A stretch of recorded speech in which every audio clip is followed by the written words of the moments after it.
우리 시간 예배를 위해서 그리고 말씀을 위해서 함께 마음을 모두어서 기도하는 시간 갖도록 하겠습니다. 함께 기도하고 계시겠습니다. 우리 삶을 주관하신 아버지 하나님, 저희들의 지난 분주한 삶 속에서 함께 해주시고 나는 하나님을 예배하는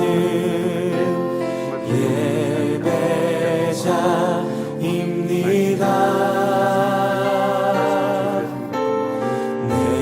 서 있는 곳 어디서나 하나님을 예배합니다. 내 영혼 거룩한 은혜를 향하여 내 마음 완전한 하나님 향하여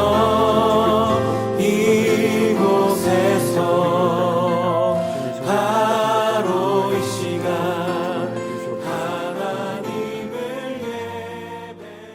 참으로 고마우신 아버지 하나님, 지난 한 주의 삶 속에서도 저희들과 함께 해주시고 특별히 오늘 거룩한 시간을 구별하여 하나님의 말씀을 들을 수 있도록 모든 것들을 친히 주관하여 주심에 감사를 드립니다. 오늘도 저희들 하나님의 말씀을 들을 때 사람의 말로 듣지 아니하시고 또한 하나님께서 우리 주신 그 하나님의 말씀으로 듣고 그 말씀 가운데 또한 순종하며 살아갈 수 있는 우리 친구들의 삶이 될 수 있도록 하나님 도와주시옵소서. 이 시간 부족한 주종의 입술을 주장하여 주시고 오직 하나님께서 영광 받기를 소망하오며 감사드리며 예수 그리스도의 이름으로 기도드립니다.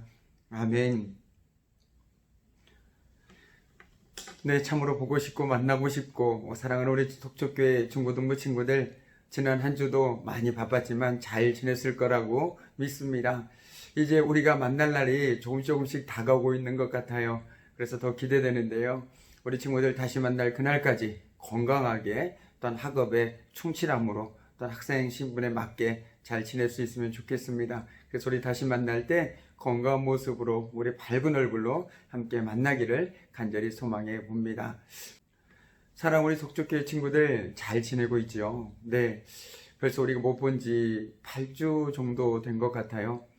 시간이 흐를수록 더 보고 싶은 건 아무래도 여러분이 이 마음속에 있는 건 확실한 것 같습니다.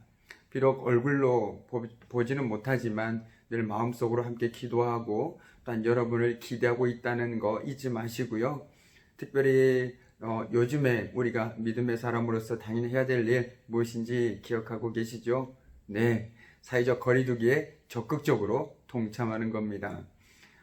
나뿐만 아니라 소중한 나의 이웃을 위해서, 그리고 지금도 최전선에서 정말 코로나19를 위해서 수고하고 헌신하는 분들을 위해서 우리가 조금만 나의 조금 즐거움을 잠깐 내려놓고 우리 이 시간 가운데 말씀에 집중할 수 있는 우리 속초교회 친구들 되어주기를 간절히 기도합니다. 그래줄 거라고 믿습니다. 네, 오늘 말씀은요, 우리가 지금 함께 아마 오늘 방송이 녹화하고 있는 오늘 여러분께서 읽는 본문인 것 같아요. 골로새서 2장 1절에서 7절까지의 말씀을 중심으로 해서 바로 여러분의 인생을 걸어라 라는 제목으로 하나님의 말씀을 함께 나누어 보도록 하겠습니다. 오늘 우리가 읽은 본문 골로새서 2장은 골로새에 살아가고 있는, 쉽게 말하면 성도들을 향한 바울의 사랑과 그 마음을 절절하게 느낄 수 있다는 거죠. 그래서 특별히 저도 골로새서를 읽으면서 여러분을 끊임없이 생각할 수밖에 없는 것이, 정말 지금 8주라는 시간 동안에 여러분을 만나지 못하면서 여러분이 그래도 신앙 안에서 흔들리지 않고 말씀의 뿌리를 받고 정말 살아가고 있을 거라, 그리고 그런 마음으로 기도하고 있습니다. 그래서 우리 친구들 다시 만났을 때 이전보다 더 말씀을 사모하는 마음으로, 정말 주님을 신뢰하는 마음으로 함께 교제할 수 있기를 일단 소망하면서 기대하면서 기도하고 있습니다. 오늘 그 바울은 실상은 골로새에 있는 성도들의 얼굴을 본 적이 없습니다. 그런데 그리스도 안에서 한 형제자매가 되었기에 바울은 그들을 위해서 수많은 시간을 기도했습니다. 또 그들에게 사랑 넘치는 편지를 보냈습니다. 오늘 6절 말씀입니다. 이 말씀을 제가 세 번역으로 읽어드리도록 하겠습니다. 그러므로 너희가 그리스도 예수를 주로 받았으니 그 안에서 행하라. 아주 짧은 문장이지만 그 안에는 강렬한 메시지가 담겨져 있습니다. 먼저 그리스도 예수를 주로 받았다라는 이 표현은 이제 그들의 삶의 주인이 바뀌었다라는 의미를 내포하고 있습니다. 지금까지와는 달리 지금까지는 예수님과 상관없이 살았다라면 이제 예수님을 주로 받았으니, 바꿔 얘기하면 예수님께서 그들의 삶의 주인이 되셨으니 이제 그 주님을 믿고 살아라 라고 사도 바울은 권면하고 있는 것이죠. 자신의 삶이 철저하게 예수님께 달려 있음을 지금 골로새 성도들은 고백하고 있다라는 것을 사도 바울은 얘기하고 있는 것입니다. 그런데 여기서 주목할 것은 주로 번역된 원어입니다. 우리말로 하면 주, 아주 간단한 한 단어이지만 당시의 문화적 상황을 고려한다라면, 당시의 문화적, 역사적 상황을 고려한다라면 주라고 호칭할 수 있는 사람은 딱 한 사람밖에 없었습니다. 바로 우리가 너무나도 잘 알고 있는 로마 황제였다는 거죠.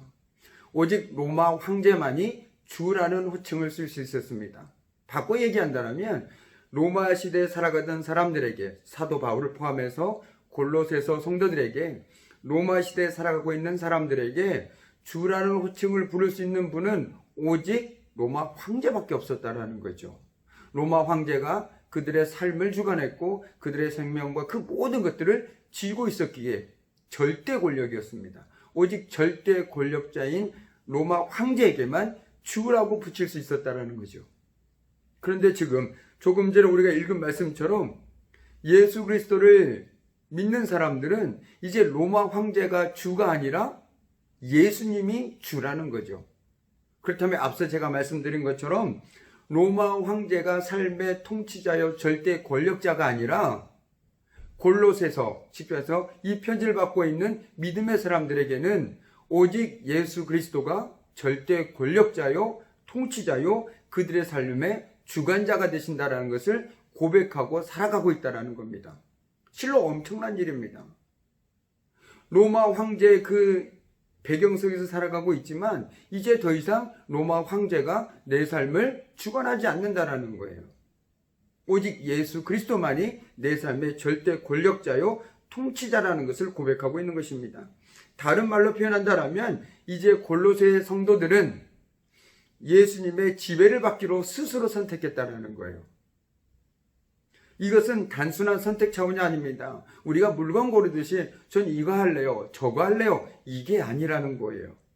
그것은 내가 내 삶은 어떻게 바라보고 어떻게 살아갈 것인가 라는 것과 직결되는 문제입니다.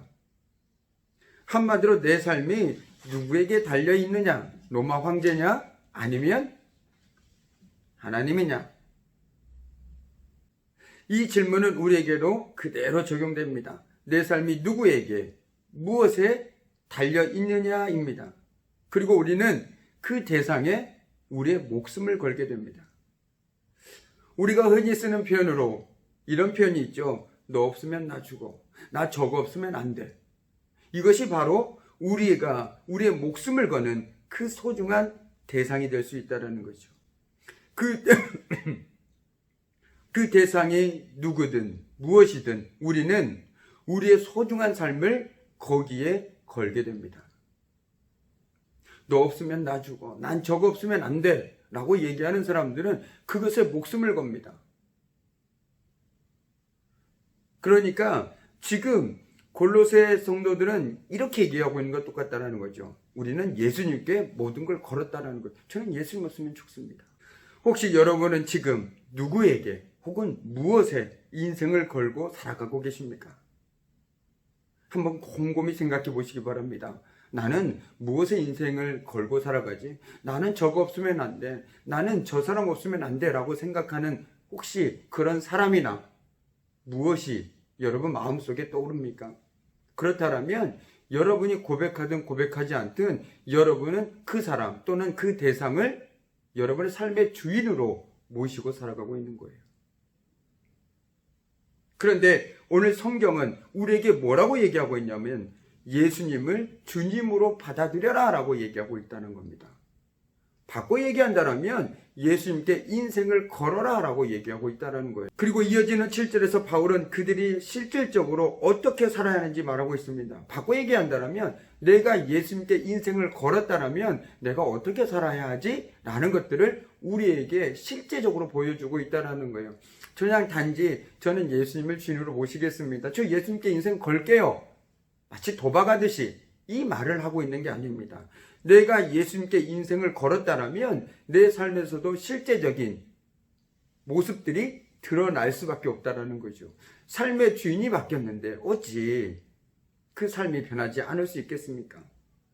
즉 개인과 교회가 그리스도 안에서 바른 믿음을 가질 수밖에 없다는 거예요. 그래서 오늘 뭐라고 얘기하고 있습니까? 여러분은 그분 안에서, 즉 예수 그리스도 안에서 뿌리를 받고 세우심을 입어서 가르침을 받은 대로 굳게 하여 감사의 마음을 넘치게 하십시오. 바꿔 얘기한다면 끊임없이 여러분의 마음을, 생각을 예수님께 집중하라는 거예요. 뿌리를 내리라는 거예요. 여러분 나무를 한번 생각해 보십시오. 웅장한 나무는 뿌리가 아주 튼튼합니다. 아무리 큰 나무라도 뿌리가 약하면 어떻게 해요? 쓰러질 수밖에 없는 것이겠죠. 우리가 말씀을 통해서, 그리고 지금 여러분 이 설교 말씀을 듣는 이 순간에 찬양을 통해서, 기도를 통해서, 그리고 다양한 것들을 통해서 우리가 끊임없이 하나님께 뿌리를 깊이 내려야 된다는 거예요. 그렇게 할 때 세상 속에 살아가지만 우리는 우리의 뿌리, 여러분 뿌리에서 무엇을 하죠? 영양분을 공급받잖아요. 우리의 뿌리가 하나님께 다 있기 때문에 우리는 세상 속에 살아가지만 하나님께 영양분을 받고 하나님의 말씀을 통해서 우리가 어떻게 살아야 되는지를 깨닫게 된다는 것이죠. 내가 다른 곳에 뿌리를 받고 살아가면 어떻게 될까요? 그곳에 뿌리를 박은 곳에 영향을 받고 살아갈 수밖에 없습니다. 그런데 오늘 말씀에서 여러분에게 끊임없이 사도 바울은 예수 그리스도께 뿌리를 박아라 라고 얘기하고 있다는 거예요. 신앙의 뿌리를 깊이 내리십시오. 여러분이 지금 해야 될 거, 정말 너무나도 중요한 중고등부 시절에 여러분이 꼭 필요한 것이 있다면 바로 예수 그리스도에게 끊임없이 뿌리를 내리는 거예요. 그리고 신앙의 영양분을 끊임없이 공급받는 거예요. 그럼으로써 정말 내 인생의 주인은 주님밖에 없구나라는 것들을 여러분 스스로가 깨달아 알아갈 수 있어야 된다는 거예요. 말씀을 읽으면서 우리가 끊임없이 예수님께 뿌리를 박는 행동이라는 거죠. 우리가 말씀을 읽어야 되는 이유도 바로 거기 있다는 겁니다. 내가 말씀을 읽는다고 해서 즉각 하나님께서 응답해 주시거나 내 문제에 답을 주신다라고 생각한다면 큰 오산이라는 거예요. 그게 아니라는 거예요. 나는 말씀을 통해서 어느새 내가 알지 못한 사이에 하나님께 끊임없이 뿌리를 내리고 있는 그런 몸짓을 하고 있다라고 생각하시면 된다는 겁니다. 그렇다면 어느 순간 여러분이 알지 못한 사이에 여러분은 하나님의 뜻을 깨닫게 되고요. 내가 어떻게 살아야 하는지, 내가 누굴 의지해야 되는지, 내가 누굴 바라보고 살아가야 되는지를 깨달을 수밖에 없다는 겁니다. 자, 그런데 여러분, 오늘 사도 바울은 그분 안에서 뿌리를 받고 세우심을 입어서 가르침을 받은 대로 살아라 라고 얘기를 하고 있는데, 이 바울의 교훈의 성패는 누구에게 달려 있을까요? 바울입니까? 아니면 지금 말씀을 전한 저에게 달려 있을까요? 여러분이 하나님께 뿌리를 받고 살아가는 것이 누구에게 달려 있을까요? 저에게 달려 있을까요? 아니면 내 주변 사람들에게 달려 있을까요? 아닙니다. 너무나도 분명히 알고 있지 않습니까? 바로 지금 이 말씀을 듣고 있는 바로 여러분에게 달려 있다라는 거예요. 이 교훈을 들은 골로새 교회와 라오디게아 성도들, 그리고 2000년이 지난 오늘날 이 글을 읽고 있는 저와 여러분에게 달려 있다라는 겁니다. 이것이 너무너무 중요하다라는 거예요. 아무리 신앙에 유익을 주는 진리의 교훈일지라도, 아무리 좋은 말씀일지라도 그에 대한 반응이 없다면 아무 유익이 없다라는 거예요.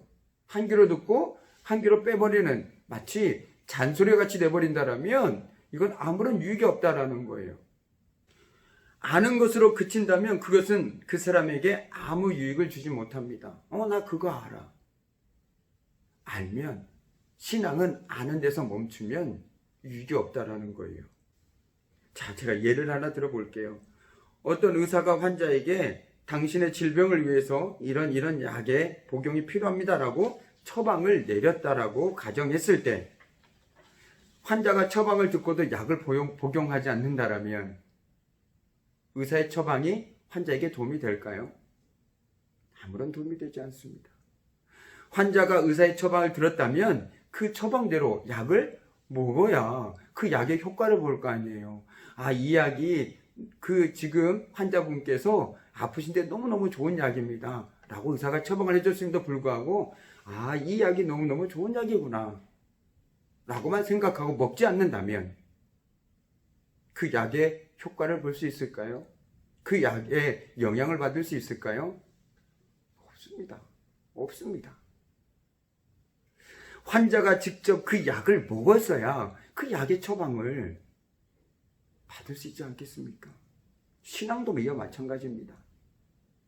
아무리 많은 설교를 듣고 아무리 말씀을 듣더라도 좋은 말씀이구나. 아, 그렇구나. 여기서 멈춘다라면 마치 조금 전에 말씀드린 것처럼 약의 처방을 받고도 약을 먹지 않는 사람과 똑같다라는 거예요. 그러면서 왜 내 인생은 나아지지 않는 거죠? 왜 나는 낫지 않는 거죠? 라고 오히려 얘기하는 경우가 허다하더라는 거예요. 여러분의 말씀을 왜 듣습니까? 여러분의 말씀을 왜 읽습니까? 여러분이 왜 예수 그리스도께 끊임없이 뿌리를 박아야 됩니까? 그로부터 영향물을 받아서 살기 위해 그렇다라는 거예요. 하나님을 아는 것 너무너무 중요합니다. 하나님을 알지 못하는데 어떻게 믿을 수 있겠습니까? 그런 의미에서 여러분 지금 이 자리에 시간을 구별해서 말씀을 듣는 여러분 너무너무 축복합니다. 여러분은 인생에서 최고의 선택을 하신 거예요. 우리는 아는 만큼 누구를 믿을 수 있고 신뢰할 수 있다라고 제가 누누이 강조하지 않았습니까? 이처럼 하나님을 아는 것은 매우 매우 중요합니다. 그러나 아는 데서만 머무를 것이 아니라 내가 아는 것들을 조금씩 실천할 때 내가 생각지도 못했던 것들을 하나님에 대해서 우리는 더 많은 것들을 알아갈 수 있다라는 거예요. 아, 정말 그 말씀이 이런 뜻이었구나. 정말 하나님의 말씀대로 하시는 분이구나 라는 것들을 내 손과 발로 옮겼을 때 우린 더 큰 은혜를 경험할 수밖에 없다라는 것을 많은 믿음의 사람들 통해서 우리는 들어왔고 지금도 보고 있다라는 거예요. 안다라면 우리 아는 대로 살아야 된다라는 거예요. 믿는 대로 고백하는 대로 살아봐야 된다라는 거예요. 그래야 그 믿음이 진짜고 살아있는 믿음이라는 것이죠. 아무리 100만 번 사랑한다고 고백할지라도 난 너를 사랑해, 난 너무너무 사랑해 라고 얘기할지라도 그 사랑의 행동이 보여주지 못한다라면 그 사랑은 진짜 사랑이라고 여러분 믿을 수 있겠습니까? 아무리 내가 사랑해 정말 너밖에 없어라고 얘기하지만 행동이 그와 같지 않다라면 그 사랑을 와 정말 저 친구는 날 사랑하는구나 라고 생각한다라면 둘 중에 한 사람이 잘못된 거겠죠. 때문에 바울은 골로새와 라오디게아 성도들에게 그 안에서 살아가라, 바꿔 얘기하면 주님 안에서 살아가라 라고 권면하고 있다라는 거예요. 진짜 그렇게 살아보라고 호소하고 있는 겁니다. 정말 여러분이 주님을 주님으로 모셨고 인생의 주님으로 모셨고 뿌리를 박았으면 정말 그분 앞에서 한번 살아봐라 라고 너무너무 간절한 마음으로 호소하고 있는 거예요. 말로만이 아니라 귀동냥만으로 아니라 저 그분 알아요. 아, 그 뜻이잖아요. 이게 아니라 여러분의 삶으로 한번 살아보라는 거예요. 이제 말씀을 마무리 짓도록 하겠습니다. 여러분에게 지금 나는 저 사람 없으면 안 돼, 또는 나는 저거 아니면 안 되라고 생각하는 것이 있나요? 한번 곰곰이 생각해 보십시오. 그것이 여러분이 고백하든 깨닫든 깨닫지 못하든 여러분의 인생을 뒤흔들고 있는 부분 중에 하나임에는 틀림이 없다라는 것이죠. 그러나 성경은 우리에게 누누이 강조하고 있는 것이 있습니다. 오직 하나님만이 우리 삶의 주님 되시다라는 것들을 우리에게 끊임없이 말씀해주고 있다라는 거예요. 그리고 그 말씀은 우리들로 하여금 너의 인생의 주인을 다른 것이 아니라 다른 그 어떤 것도 아니라 주님으로 모셔드려라라고 우리에게 권면하고 있다라는 거죠. 그래서 우리는 그러기 위해서 먼저 그 하나님이 어떤 분인지 알아야 합니다. 그리고 그 하나님이 어떤 분인지 알았다면 그 아는 만큼이라도 삶 속에서 살아보려고 몸부림을 쳐야 하는 것이죠. 그러기 위해서 우리는 먼저 오늘 말씀에서처럼 그분 안에 뿌리를 받고 세우심을 받아서 가르침을 받은 대로 믿음 안에서 살아야 합니다. 그분께 우리의 인생을 걸어야 합니다. 그럴 때 우리는 우리의 모든 것을 걸었으니까, 제가 주님께 모든 것을 걸었으니까 그분만 바라보고 의지하지 않겠습니까? 우리가 하나님을 신뢰하지 못하는 건, 하나님을 믿지 못하는 건 어쩌면 우리가 그분께 내 모든 것들을 걸지 못했기 때문이 아닌가 싶습니다. 나의 모든 걸 걸었다라면, 나의 인생의 전부를 걸었다라면 나는 그분만을 바라보지 않겠습니까? 그런데 내 인생의 전부를 걸지 않으니 어떻습니까? 이래도 그만, 저래도 그만, 상관없다라는 것이죠. 여러분의 인생의 주인은 누가 뭐라고 해도 바로 주님이십니다. 이것은 절대 불변의 진리라는 것이죠. 그분께 모든 것을 한번 걸어보십시오. 주님께서는 결코 여러분을 실망시키지 않을 것입니다. 여러분의 중요한 시기에, 정말 여러분의 인생을 결정하는 중요한 시기에 정말 여러분 간절한 마음으로 호소합니다.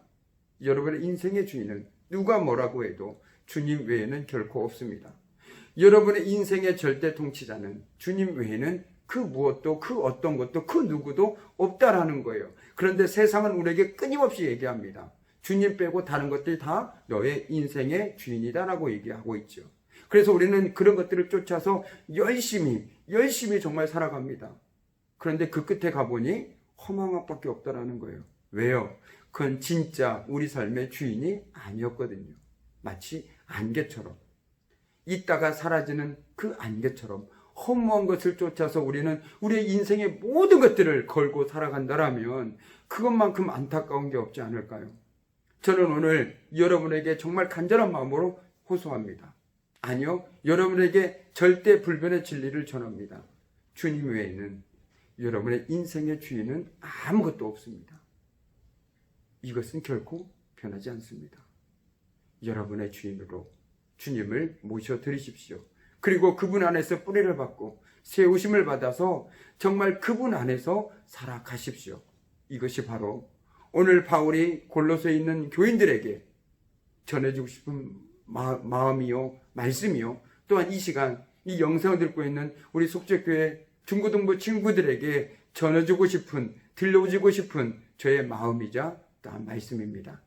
한 주간 살아갈 때 정말 내 마음에 주님을 모셔드리고 정말 그분만이 내 인생의 진정한 주님 되심을 고백하며 살아갈 수 있는 우리 속초교회 중고등부 친구들 되기를 간절히 기도합니다.